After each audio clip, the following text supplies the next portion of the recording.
Okay, so this is now video 2 or part 2 of chapter 17 of Genesis, Abraham. By the way, in the first video, at the 9:57 mark, more or less, right around there, I think I said 8 years. Well, it's 8 days. A child had to be circumcised on the 8th day. And the number 8 speaks of new beginning, by the way. Again, I wanted to make this one video, but time did not, it wasn't enough time for me to make it one video, so it's 2 videos.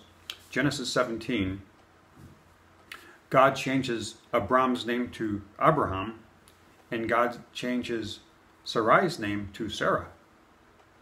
And God promised Abram that his son is going to be called Isaac. And Isaac, by the way, means laughter. When God told Abram that his wife Sarah is going to bear a son, and Abram thought within himself, well, I'm going to be 100 years old, she's going to be 90 years old, and am I going to have a son? Then he said, he laughed within himself, and he said, oh, that Ishmael might live before God. And whatever reasoning Abram had, God says, no, I'm going to make Sarah, she's going to have a son, and that's the seed I'm going to bless, and his name shall be called Isaac. And it's amazing. Abram's 99 years old now. In Genesis 12, when God called him out of the land, he was 75, and he promised him to have, in chapter 12, I just want to go that promise. He said, God says, now the Lord had said unto Abram, get thee out of thy country, and from thy kindred, and from thy father's house, unto a land that I will show thee. And I will make of thee a great nation, and I will bless thee, and make thy name great. And thou shalt be a blessing, and I'll bless them that bless thee, and curse him that curseth thee, and in thee shall all the families of the earth be blessed. God promised him in chapter 12 how he was going to be blessed, and he's going to make him a father of nations. I'll make thee a great nation and make thy name great. And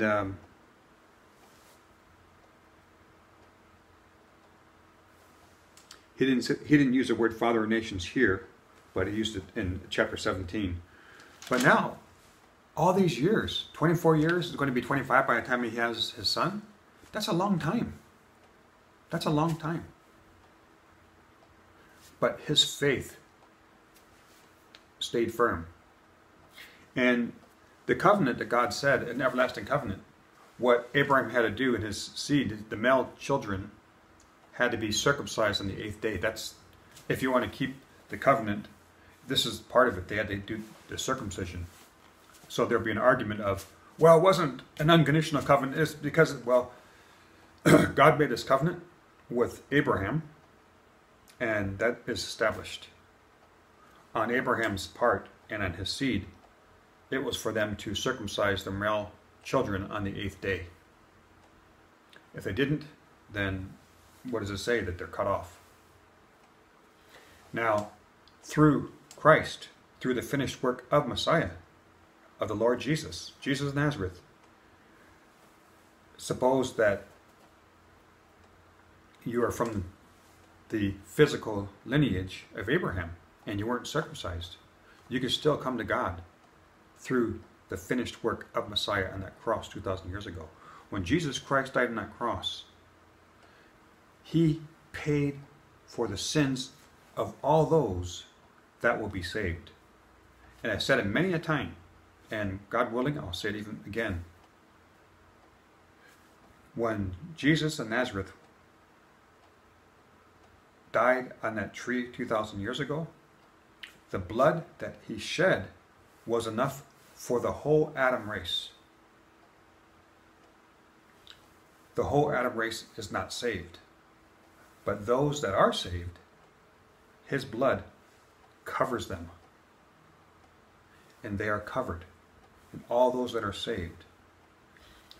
And I'll go to this place once again. I've been there a number of times. But in Romans chapter 4, in verse 4 and 5, Paul says, Now to him that worketh is the reward not reckoned of grace, but of debt. If someone's working, then they're paid for, not by grace, but by debt. Hey, I worked for you. I worked 40 hours. I should get a paycheck for 40 hours. That's debt. Verse 5, but to him that worketh not, but believeth on him that justifieth the ungodly, his faith is counted for righteousness.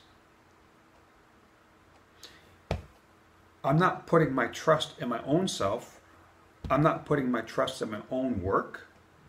I'm putting my trust on him that justifieth the ungodly, and that is the Lord Jesus Christ, the Lord Yeshua. He paid the price on that tree 2,000 years ago. Back to Genesis 17, once again, verse 12 and verse 13. And he that is 8 days old shall be circumcised among you, every man-child in your generations. He that is born in the house, or bought with money of any stranger, which is not of thy seed.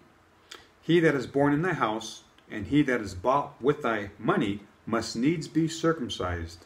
And my covenant shall be in your flesh for an everlasting covenant. Everlasting covenant. Once again, everlasting. Verse 14. And the uncircumcised man-child, whose flesh of his foreskin is not circumcised, that soul shall be cut off from his people. He hath broken my covenant.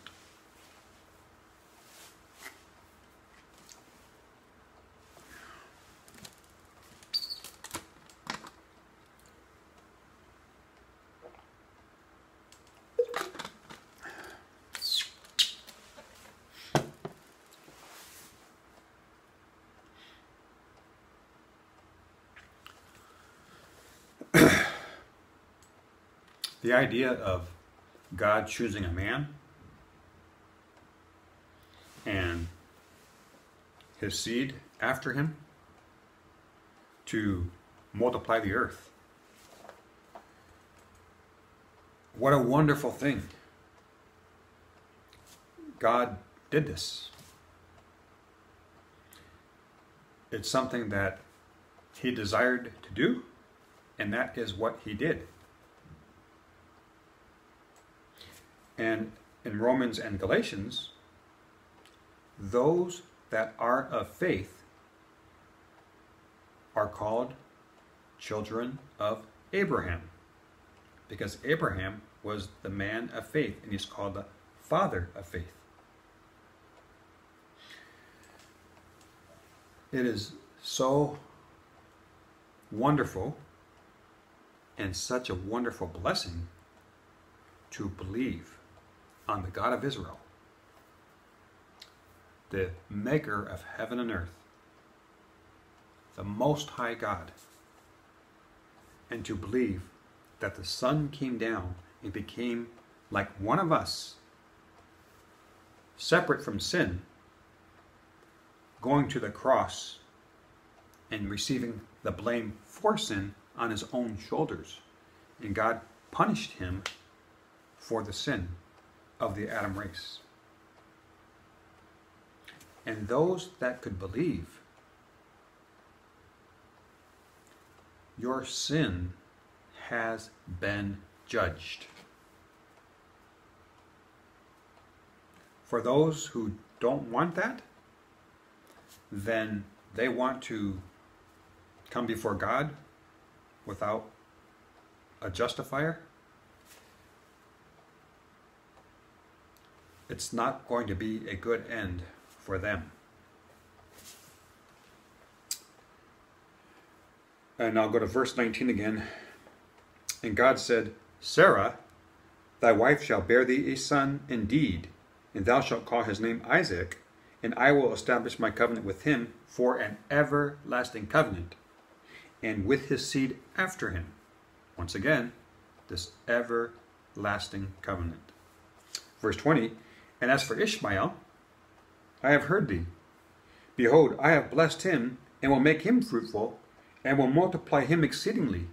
12 princes shall he beget, and I will make him a great nation. God is saying, I'm going to bless Ishmael, and he is blessed.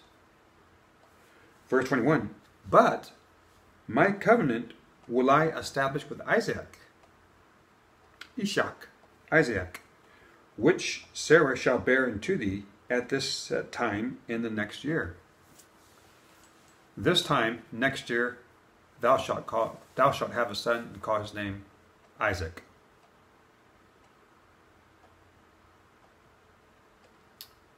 Thou didst laugh. His name Isaac, it means laughter.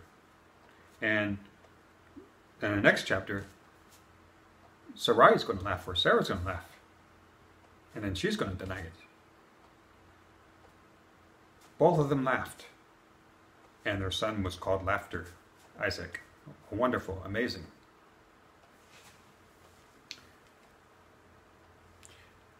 Verse 22, and he left off talking with him, and God went up from Abraham.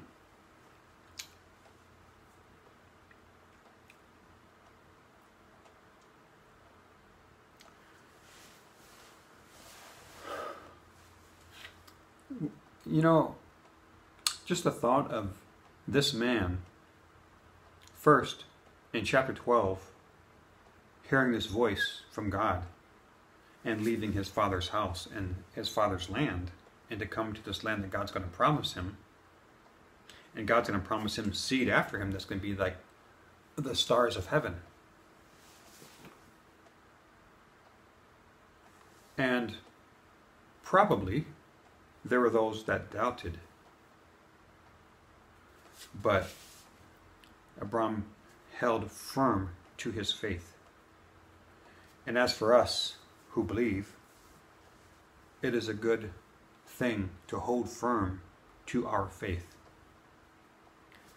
Times are going to change, they are. Things are going to get worse, which they are.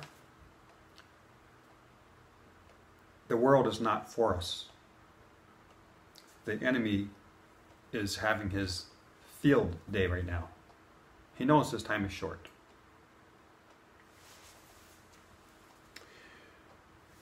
And Abram acted on what he learned from God. In verse 23 to verse 27 it says, and Abraham took Ishmael his son, and all that were born in his house, and all that were bought with his money, every male among the men of Abraham's house, and circumcised the flesh of the foreskin in the selfsame day, as God had said unto him. And Abraham was 90 years old and 9, when he was circumcised in the flesh of his foreskin. And Ishmael, his son, was 13 years old, when he was circumcised in the flesh of his foreskin.